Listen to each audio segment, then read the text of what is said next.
2022 has seen an indiscriminate repricing of pretty much all fixed income assets globally.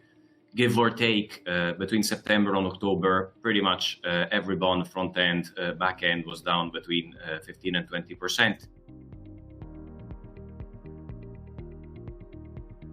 Rates in dollars have moved from an expectation of 0 to 1% to 5 to 6 at that point, right? So let's say the sell-off there was mainly led by rates. However, we have had also attached to that a very wide spread widening, pretty much, depending on which part of the capital structure, but let's say that spreads have almost doubled on the high yield side of the market, whereas on the IG they have yes gone up, but in a more resilient way. Now, first of all, yes, there is no scarcity of yield, but the reverse, and in this point we have plenty of options. On the second side, I think one needs to be cognizant that the reversal of quantitative easing has some consequences, and has some consequences on the spread, on the credit quality of some issuers. We have seen for many years poorly rated companies with poor fundamentals being able to tap the market at very low interest rates.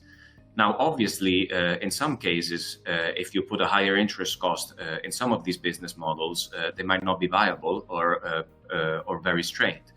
Now, in this respect, financials really stand out, right? In Europe, the banks have a very material amount of excess capital. If you consider 15% core equity tier 1, keep in mind that the requirement for a large GSIB is around 11%.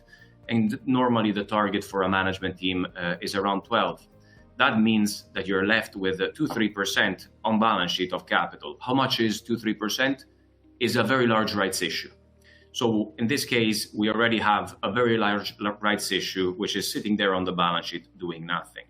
Financials are basically one of the few places in the world where profits have expanded. And our expectations for profits in 2022 and 2023 have actually gone up throughout the year. Over the last 10 years, the banks lost half of their revenue from interest. And now these revenues are going up by 20 to 30% pretty much over the coming 2-3 years.